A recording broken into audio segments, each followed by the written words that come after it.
According to Matthew.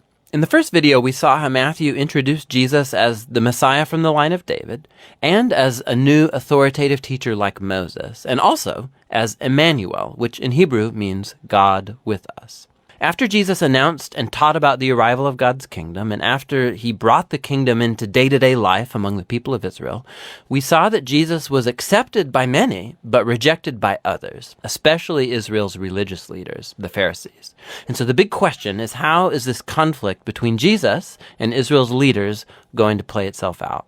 The next large section, chapters 14 through 20, explore all the different expectations people have about the Messiah.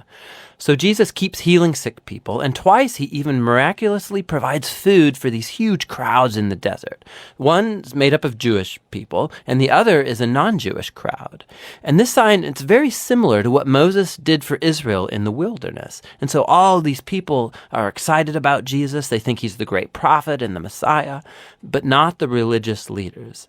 Their view of the Messiah is built on passages like Psalm 2 or Daniel chapter 2 about a victorious Messiah who's going to deliver Israel and defeat the pagan oppressors. And from their point of view, Jesus, he's a false teacher. He's making blasphemous claims about himself. And so there are stories here about them increasing their opposition, hatching a plan to kill him. And so in response, Jesus, he withdraws, and he begins teaching his closest disciples what it means for him to be Israel's Messiah, because it is not what anybody expects. So Jesus asks his disciples, chapter 16, he says, "Who do you all say that I am?" And Peter comes up with the right answer, it seems. He says, "Well, you're the Messiah. You're the Son of the living God." But then it becomes clear that Peter's thinking about a king who's going to reign victoriously through military power.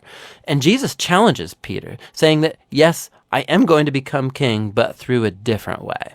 And so Jesus starts to teach on themes from the prophet Isaiah, who said that the Messianic king would suffer and die for the sins of his own people.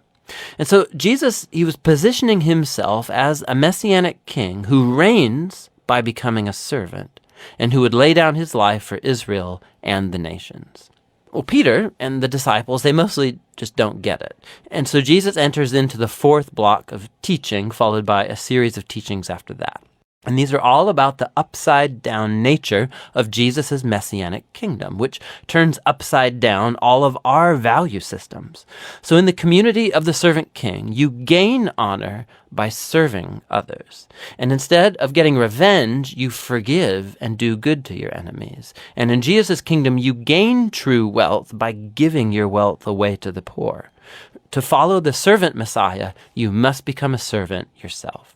In the next section, we watch the two kingdoms clash, Jesus' kingdom and that of Israel's leader. Jesus comes to Jerusalem for Passover riding in on a donkey, and the crowds are hailing him as the Messiah. And Jesus immediately marches into the courtyard of the temple, and he creates this huge disruption that brings the daily sacrifices to a halt. His actions speak louder than words here. As Israel's king, Jesus was asserting his royal authority over the temple, the place where God and Israel met together. And in Jesus' view, the temple was compromised by the hypocrisy of Israel's leaders. And so here he's challenging their authority, and naturally, they're deeply offended. And so they try to trap Jesus and shame him in public debate, and they fail.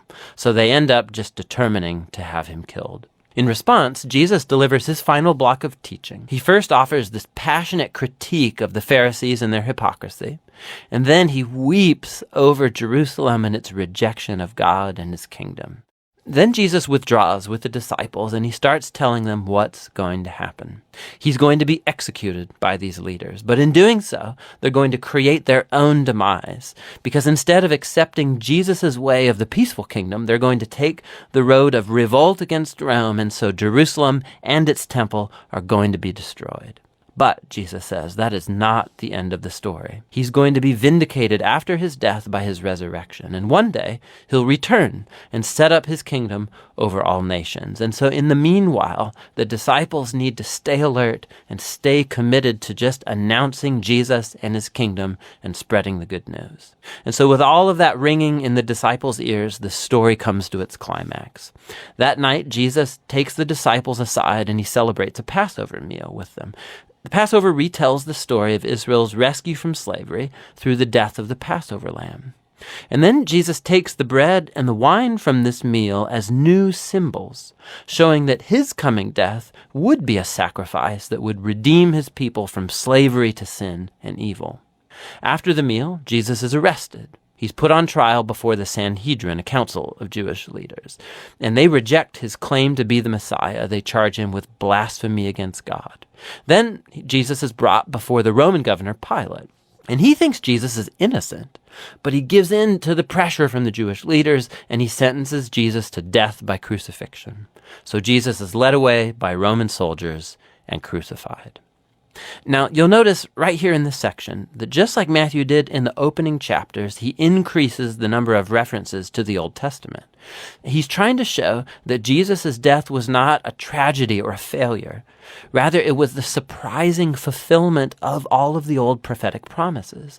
Jesus came as the servant Messiah, spoken of by Isaiah. He was rejected by his own people, but instead of judging them, he is judged on their behalf, bearing the consequences of their sin.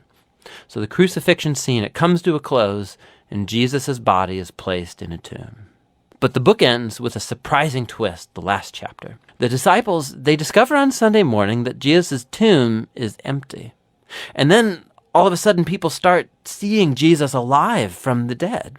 And the book concludes with the risen Jesus giving a final teaching called the Great Commission. Jesus says that he is now the true king of the world. And so he sends his disciples out to all nations with the good news that Jesus is Lord and that anyone can join his kingdom by being baptized and by following his teachings. And echoing all the way back to his name, Emmanuel, God with us, from chapter 1, Jesus' last words in the book to his disciples are, "I will be with you."